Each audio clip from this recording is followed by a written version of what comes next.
please. I'm just going to start off asking you some basic questions. All right. What's your relationship status? Single. Single. How many children do you have? None. And who is the next of kin? I don't have any living relatives. So, what brings you in today? I need to know if I will forever be the way I am. If my nature is irreversible. A friend of mine recently said that people like me cannot change, and I'm here to find out if that is really true. I've tried to right my wrongs on my own, but every time I do, it seems that I just make things worse. I seem to have an influence on people, an evil influence. Overall, how would you describe your mood, Dorian? I don't want to be myself anymore. I dread the memories of my sins as they appear to be eating at my soul. However, I receive pleasure from engaging in sins. I like the appeal of a double life. And have you seen a counselor before? No, I tend to live in the present day. I don't see the importance of reliving the past. Do you have any natural supports? Who can you lean on? I can't say I have any, really. I'm afraid the closest thing I've had to a true friend, one who truly cared about my well-being, is missing at the moment. He got on a train to Paris and never got off, or that's what the authorities are saying. My other friend, Henry, does not seem to want to hear of my woes. Every time I try to talk to him about anything serious or personal, he wants to change the subject. Ask me to play the piano for him or something of the sorts. It's just me and my thoughts, alone. Tell me a little bit about your childhood. What was your relationship like with your mother, your father, and any caregivers you had growing up? I never did meet my father. He and my mother were not supposed to be married. My mother was beautiful. All of the well-off men sought her to be their wife, but she didn't want any of their flatteries. Margaret Devereux, my mother, married some low-class, penniless man, and my grandfather did not approve at all.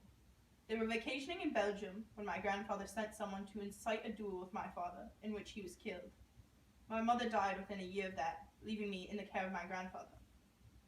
My grandfather was very distant. He really just liked me, and I knew that he tried his hardest to keep me out of his life as much as possible. Have you ever been in a traumatic event that made you fear for your life, either as an adult or as a child? Well, I'm sorry to say it, but I don't remember much of my childhood. There were a couple of times when I found myself taking refuge in this huge Italian chest in my schoolhouse. I can't tell you exactly what led me to being in there, but I don't think it was an exceptionally good situation. And how do you feel about your grandfather now? Do you resent him at all? Those times were long ago. Again, I don't concern myself with things of the past. Although he was a wicked man, I'd rather stray from all conversations leading to him, and even if I was to think of him, those thoughts would not affect me. What is your sexual orientation? I'm attracted to any and all things beautiful. It really is as simple as that. Youth, passion, sins, absolutely beautiful. And Dorian, what exactly do you consider beautiful? What would attract you? Mr. Gray, please. All the grandiose pieces, diamonds, tapestry, gold, sculptures, the list goes on. So, Mr. Gray, tell me about your first love. Oh gosh. Her name was Sybil Vane, and she was the loveliest creature I'd ever laid my eyes upon.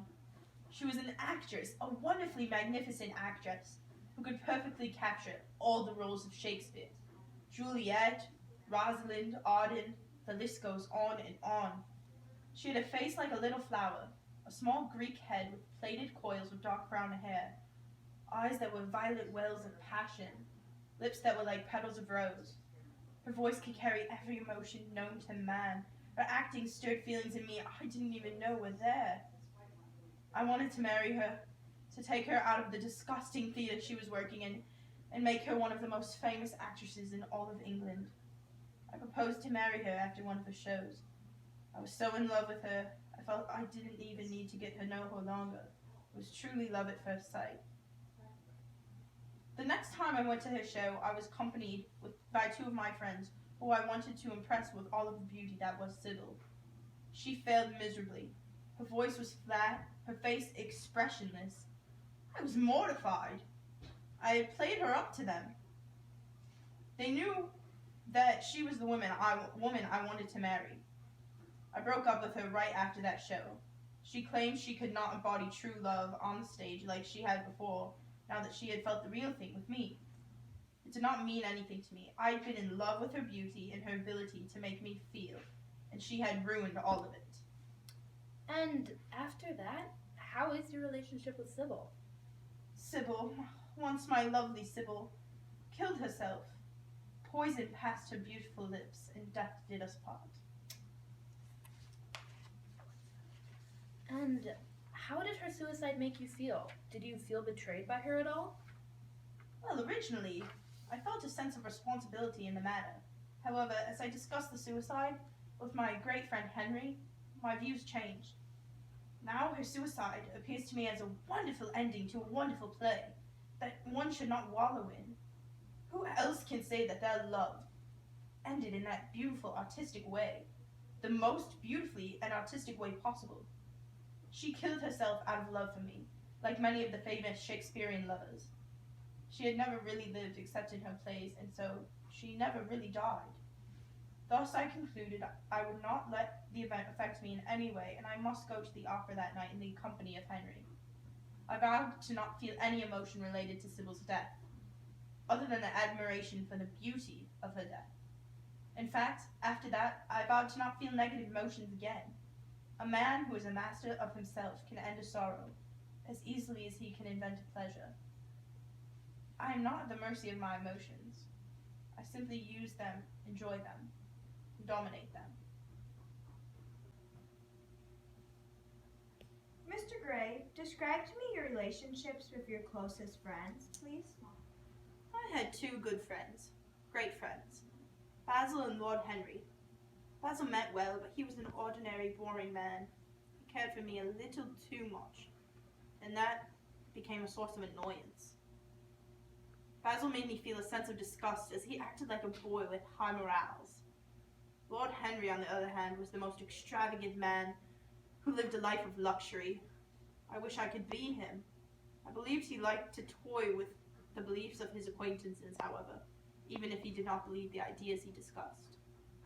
How do you feel about Lord Henry and his ideas now? His ideas are absolutely atrocious. They are what have changed me into a bad person. I try so hard to be good, but his ideas prohibit me to be an individual of exceptional character. Do not, however, mistake my distaste of his ideas for my distaste of him. I do not dislike Lord Henry. I do not despise him. I solely despise what his perspectives have made me do.